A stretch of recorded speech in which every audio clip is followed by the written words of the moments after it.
আসসালামু আলাইকুম। আমি শরীফুল ইসলাম স্টার শরীফুলের পক্ষ থেকে স্বাগতম। আজকে ইলাস্ট্রেটরের 11 নম্বর ক্লাস। আজকে আমরা আলোচনা করব হচ্ছে পেইন্ট ব্রাশ টুল। এটার শর্টকাট কি হচ্ছে বি। তো প্রথমে আমরা এখানে একটু কালার করছি। ফিল কালার দিলাম একটা, আর স্ট্রোক কালার দিলাম আরেকটা। এখন আমরা একটু চলে যাব। আমি বলছি কি পেইন্ট ব্রাশ টুলের শর্টকাট কি হচ্ছে বি। শুধুমাত্র বি প্রেস করলাম। তো বি প্রেস করার সাথে সাথে দেখেন পেইন্ট ব্রাশ টুলটা অ্যাক্টিভ হয়ে গেছে। দেন আমরা যখন এটা ড্র করব তার আগে খেয়াল করে দেখেন আমার কিন্তু ফিল কালার দেওয়া আছে। যখন আমরা এটাকে ড্র করছি এখন আমার ফিল কালারটা কিন্তু অফ হয়ে গেছে, শুধুমাত্র স্ট্রোক কালারটা আছে। এটা কি? সেটা হচ্ছে আমরা পেইন্ট ব্রাশ টুল দিয়ে যখন কাজ করব সেটা সবসময় কিসের উপর কাজ করবে? স্ট্রোকের উপরে কাজ করবে। দেখেন যেমন আমি যদি আরও কিছু শেপ এখানে ড্র করি, আমার যদিও এখানে ফিল কালারটা নাই, আমি যদি অন্য একটা ফিল কালার অ্যাড করি এখন হবে। বাট যখন আপনি ড্র করবেন তখন কিন্তু আপনার ডিজাইনের ভিতরে এই স্ট্রোক কালারটা থাকবে, ফিল কালারটা আসবে না। এখন এটা দিয়ে আর কি করা যায় আমি একটু এক্সপ্লেন করার চেষ্টা করছি। সেটা হচ্ছে যখন আমরা পেইন্ট ব্রাশ টুলটা নিব তখন খেয়াল করে দেখেন এটা যেহেতু ব্রাশ টুল, আমরা চাইলে এটাকে একটু বড় বা ছোট করতে পারি। দেখেন আমার স্ক্রিনে দেওয়া আছে স্টার্টিং দিয়ে আমরা ছোট করতে পারি আর ক্লোজিং দিয়ে আমরা বড় করতে পারি থার্ড ব্র্যাকেট ইউজ করে। আর স্ট্রোক কালার তো আমরা চাইলে ভ্যালুটা ইনক্রিজ বা ডিক্রিজ করতে পারি, এটা ফ্যাক্ট না। আমি আপাতত কমাই নিচ্ছি। এবার আমি এটাকে করছি যে একটা কালার আমি দিয়ে রাখছি জাস্ট আপনাদের বোঝার জন্য। আমি এইভাবে করে একটা শেপ, যে কোনো শেপ ড্র করলাম। আমার এখানে এটা একটা শেপ হয়ে গেছে, কিন্তু দেখেন এটা কিন্তু অ্যাডজাস্ট হয় নাই। কেননা পেইন্ট ব্রাশ টুল দিয়ে আপনি যতই অ্যাডজাস্ট করার চেষ্টা করেন একবারে কিন্তু কখনোই সে অ্যাডজাস্ট হবে না। তার জন্য কি করতে হবে? তার জন্য আমার এইটার প্রপার্টিস সম্পর্কে বুঝতে হবে। তা প্রপার্টিসে যাওয়ার জন্য আমরা কি করব, যে আমরা এটাকে আবার ডিলিট করে দিচ্ছি। এই পেইন্ট ব্রাশ টুলে যাওয়ার পরে আমরা এখানে ডাবল ক্লিক করলাম। ডাবল ক্লিক করার পরে দেখেন এখানে কিছু অপশন আছে।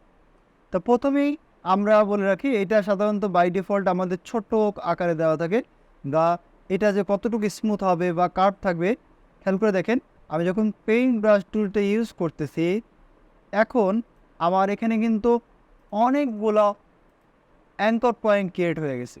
খেয়াল করছেন যখন আমরা ডিরেক্ট সিলেকশনটা নিলাম সাথে সাথে দেখেন অনেকগুলা অ্যাঙ্কর পয়েন্ট ক্রিয়েট হয়ে গেছে, কারণ আমার এই অবজেক্টটা কমপ্লিটলি স্মুথ হয় নাই। আবার যখন আমরা পেইন্ট ব্রাশ টুলে আবার ডাবল ক্লিক করব, দেন এটা স্মুথনেস যদি একটু বাড়াই দিই বা ইনক্রিজ করি, সেক্ষেত্রে সেম অবজেক্ট যদি আমি আবার ক্রিয়েট করার চেষ্টা করি, খেয়াল করে দেখেন আগের অবজেক্ট আর এই অবজেক্টের ভিতরে অনেকটা পার্থক্য আছে। এখানে শুধুমাত্র কিছু কিছু যেখানে যেখানে আপনার কার্ভিং এরিয়া আছে এই এরিয়াটা থেকে আপনার অ্যাঙ্কর পয়েন্ট বেশি নিয়ে ফেলছে, বাট আমার এখানে কিন্তু স্মুথ করে দিয়েছে। তার মানে আমরা যেটা বুঝলাম, যখন কোনো একটা অবজেক্ট বা কোনো একটা শেপ আমরা ড্র করতে যাব তখন আমাদের যদি সেটা আমরা স্মুথ করতে হয় সেক্ষেত্রে অবশ্যই আপনি স্মুথটা বাড়াই নেবেন, দেন কাজ করবেন। কাজ করার জন্য এবার আমি যেভাবে হোক না কেন আমি ড্র করলাম। ড্র করার পরে এটা আসছে, কিন্তু দেখেন কিপ সিলেক্টেড, এটা অবশ্যই খেয়াল রাখবেন এটা চেক করা আছে কি না। কিপ সিলেক্টেড থাকা অবস্থায় যখন আপনি এখানে আবার ড্র্যাগ করবেন তখন কিন্তু এটা অ্যাডজাস্ট হয়ে যাবে। এখন যদি আমি কন্ট্রোল ওয়াই প্রেস করে আউটলাইন ভিউ প্রেস করি, দেখেন এটা কিন্তু খুব সুন্দরভাবে অ্যাডজাস্ট হয়ে গেছে। আর এটা তখনই হবে যখন আপনার কিপ সিলেক্টেড অপশনটা থাকবে। এখানে আমি আবার ক্লিক করছি, করার পরে এই অপশনটা আমি হাইড করে দিলাম বা আনচেক করে দিলাম। এরপরে আমি যখন এখানে ড্র করলাম, সে একটা সার্কেলের মতো ড্র করলাম, দেখেন আমার এটা ড্র হয়ে গেছে বাট সিলেক্ট অবস্থায় নাই। এটা সিলেক্ট করতে গেলে কোথায় যেতে হবে? আপনার সিলেকশন টুলে যেয়ে সিলেক্ট করে তারপরে আপনি যদি অন্য কোনো কাজ করেন সেক্ষেত্রে করতে পারবেন। যে আপনার এই পেইন্ট ব্রাশ টুলটা গেলাম, যাওয়ার পরে এটাকে যদি আপনি একটু স্মুথ করতে চান বা এদিক সেদিক মুভ করতে চান অনায়াসে করতে পারবেন। কিন্তু এটা কিন্তু এক্সট্রা কিছু অপশন ক্রিয়েট হয়ে গেছে, কেননা এটা অলওয়েজ আপনার ডিসিলেক্ট করে দিচ্ছে। এর জন্য খেয়াল রাখবেন যে আপনি সবসময় যখন কোনো একটা অবজেক্ট ক্রিয়েট করবেন পেইন্ট ব্রাশ টুল দিয়ে অবশ্যই কিপ সিলেক্টেড অপশনটা ক্লিক করবেন। করার পরে দেন আপনি এখানে প্রেস করবেন এবং স্মুথনেসটা বাড়াই দিবেন। উইডটা আমরা চাইলে বাড়াই ইনক্রিজ করতে পারি, এই দিলাম। এখন খেয়াল করে যখন আমি একটা অবজেক্ট ক্রিয়েট করলাম সেটা যেভাবেই হোক না কেন, খেয়াল করে দেখেন এটা কিন্তু সিলেক্ট অবস্থায় আছে, আমি কিন্তু সিলেকশন টুলে নাই। এই অবস্থা থাকার পরে আপনি যখন এখানে সিলেক্ট করবেন, সিলেক্ট হয়ে গেছে। এখন এটাকে কিন্তু কিছুটা আমরা কী করতে পারি, স্মুথ করতে পারি বা মন মতো কাস্টমাইজ করতে পারি। কীভাবে? এভাবে দিয়ে আমরা যেহেতু এটা স্ট্রোকের উপর কাজ করে, খেয়াল করে দেখেন আমি যখন এটাকে এইভাবে ড্র্যাগ করতেছি আমার এটা কিন্তু আগের চাইতে অনেকটা স্মুথ চলে আসতেছে। খেয়াল করেন আমি এটাকে যদি নর্মালি করে ফেলতে চাই, আমি আর একটু স্মুথ ড্র্যাগ করতেছি এবং এখানে বেশ কিছু প্রবলেম আছে, আমি একটু এখান থেকে রাউন্ড করে এখানে দিয়ে দিলাম। খেয়াল করে দেখেন আমার অবজেক্টটা আমি যেভাবে ইচ্ছে সেভাবে কিন্তু স্মুথলি ক্রিয়েট করে ফেললাম। এটা অবশ্যই আমরা কিপ সিলেক্টেডের মাধ্যমে করে ফেলছি। এবার আসি যে এইটা দিয়ে আমরা ট্রিক ক্রিয়েট করতে পারি। তার জন্য আমি এখানে আগে থেকে একটা হ্যাটের ছবি নিয়ে আসছি। যেহেতু এটা একটা অলরেডি একটা অবজেক্ট, আমি এখানে Ctrl+2 দিয়ে লক করলাম। লক করার পরে আমি এটা কিছুটা স্কেচ করার চেষ্টা করব। তো নর্মালি আমি কি করলাম, তবে একটা জিনিস খেয়াল রাখতে হবে, যখন আপনি কোনো একটা অবজেক্ট ক্রিয়েট করবেন এবং সেটা যদি আলাদা আলাদাভাবে শেপ ড্র করতে চান, তার জন্য আপনি কিন্তু পেইন্ট ব্রাশ টুলে নেওয়ার পরে কি করতে হবে, এই কিপ সিলেক্টেড অপশনটা ডিসিলেক্ট করে দেন করতে হবে। এবার আমি অবশ্যই একটা কালার দিব এখানে। কালার দেওয়ার পরে আমি এটাকে স্মুথ করে এদিকে ড্র করছি। আমি জাস্ট দেখে দেখে এইটার সাথে আমি কিন্তু জাস্ট ড্র করে দিলাম। দেখেন আমার এটা কিন্তু খুব সুন্দরভাবে এটা ড্র হয়ে গেছে। হ্যাঁ, আমি যদি আবার কালার চেঞ্জ করতে চান সেক্ষেত্রে কালার চেঞ্জ করতে পারবেন, যে কোনো কালার। যেমন আমি এখান থেকে এইভাবে দিলাম একটা, আবার আপনি যদি এখান থেকে এইভাবে করে আবার দিতে চান দিয়ে দিলেন। এখন যদি আমি এইটাকে এই অবজেক্টগুলোকে শিফট ধরে আমি আলাদা করে দিই এবং পাশে নিয়ে যাই, খেয়াল করে দেখেন এটা কিন্তু আমার একটা হেড চলে আসছে। হ্যাঁ, আমরা এটাকে কালার করতে পারবো বা এটাকে আরও কিছু কাস্টমাইজ করতে পারবো।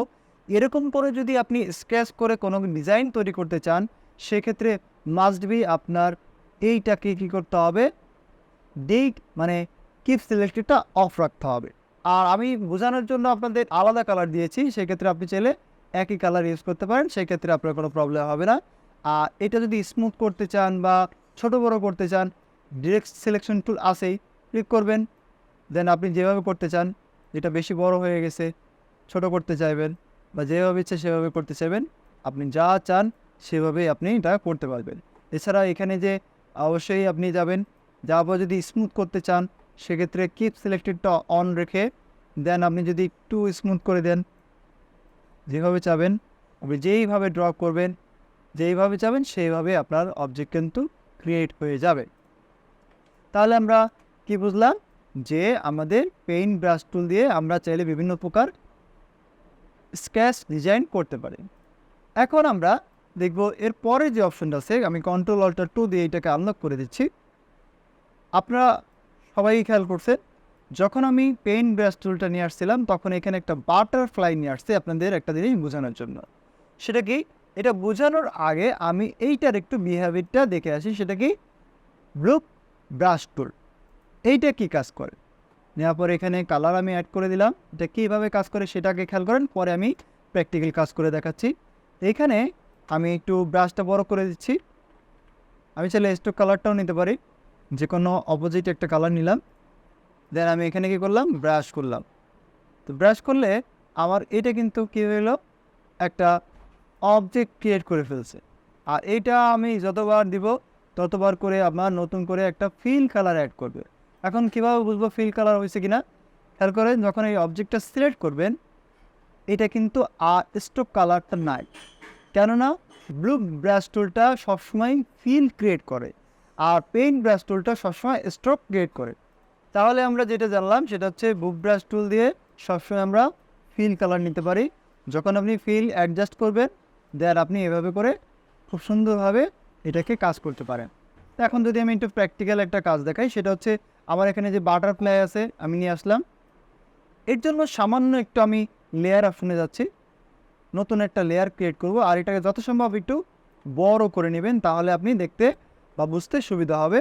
তাহলে আমরা লেয়ার নিচ্ছি, এইখানে দেখেন আবার যে লেয়ারটা আছে এই লেয়ারের নিচে আমি আরেকটা লেয়ার ক্রিয়েট করব, করার পরে এই লেয়ারটাকে জাস্ট ড্র্যাগ করে এখানে দিয়ে দিব, জাস্ট এটা নিচে যেটা আমাদের অরেঞ্জ কালার আছে।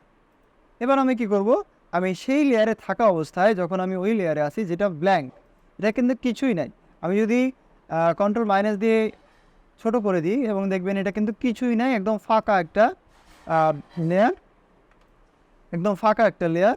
আমি আবার নিচ্ছি সেই লেয়ারটা, নেওয়ার পরে এখন আমি কি করব, একটা রেড কালার দিব, রেড কালার দিলাম। আমি এটাকে লেয়ারটাকে বাইরে নিয়ে আসি, তাহলে আপনাদের এটা সবসময় থাকবে, ফিক্স থাকবে। যদি এখান থেকে নেন ফিক্স থাকবে না, তাহলে আমি এটা লেয়ারটাকে বাইরে নিয়ে আসছি, এটাকে রাখি। এইবার আমি এটার কি করব, ব্লু ব্রাশ টুল দিয়ে ক্লিক করার পরে এইখানে একটু জুম করবেন, যথাসম্ভব জুম করার চেষ্টা করবেন। জুম করে কি করবেন, ব্রাশ করবেন। খেয়াল করবেন যখন ব্রাশ করবেন আপনার ব্রাশটা যাতে বাইরে না যায়। এবার আমি এই দেখেন ব্রাশ করতেছি, মনে হচ্ছে যে আমি কি করছি, খেয়াল করে দেখেন, মনে হচ্ছে যে উল্টোপাল্টা কিছু করে ফেলতেছি, আসলে না। এটা যেহেতু আপনি নিচে কোনো একটা কালার দিচ্ছেন আর আপনার লেয়ারটা নিচে আছে, সেক্ষেত্রে যখন আপনি ড্র্যাগ করে কোনো কালার অ্যাডজাস্ট করতে যাবেন আপনার এটা নিচের টুকুই দেখা যাবে আর উপরের অংশ দেখা যাবে না। দেখেন আমি খুব সুন্দরভাবে এই যে বাটারফ্লাইটা আছে, বাটারফ্লাইটা খুব সুন্দরভাবে কালারফুল করে দিচ্ছি এই ব্লু ব্রাশ টুলের মাধ্যমে। দেখেন খুব সুন্দর হয়ে গেছে আমার কিন্তু যে বাটারফ্লাইটা আছে ইজিলি। তার জন্য দেখেন নিচে কিন্তু আলাদা একটা অবজেক্ট ক্রিয়েট হয়ে গেছে। এভাবে করে আপনারা পেইন্ট ব্রাশ টুল এবং বুক ব্রাশ টুল ব্যবহার করে অসংখ্য ডিজাইন করতে পারবেন। আশা করি ভিডিওটি আপনাদের অনেক ভালো লেগেছে। তবে আমার কাছে কিন্তু লাস্টের অপশনটা ভালো লাগে নাই। কেন লাগে নাই সেটা প্রুফ আমি দিচ্ছি। আমি নিচের লেয়ারটা আমি অফ করে দিলাম। এত কষ্ট না করেও কিন্তু আপনারা এই কাজটা করতে পারেন। কিসের মাধ্যমে আপনারা করতে পারেন হচ্ছে একটা ফিল নিতে পারেন টোটালটাই, নেওয়ার পরে এটাকে নিচে দিতে পারেন, দিলাম। এরপরে আপনি এখান থেকে কালার দিতে পারেন, ওকে হয়ে গেল। এখন শুধুমাত্র বাইরের সাইডটা যদি আপনি ডিলিট করে দেন তাহলেই কিন্তু আপনার এটা কাজ হয়ে যায়। তার জন্য আমি কি করতে পারি, সিলেক্ট করবেন, করার পরে শেপ বিল্ডার টুল নেবেন, নেওয়ার পরে বাইরে যেয়ে জাস্ট একটা ক্লিক করবেন। একটা ক্লিক করার সাথে সাথে আপনার এই অবজেক্টটা সুন্দরভাবে ক্রিয়েট করা হয়ে যাবে। দেখেন আপনি যে অবজেক্টটা দিচ্ছেন নিচেও কিন্তু সেম সিমিলারভাবে একটা অবজেক্ট আছে।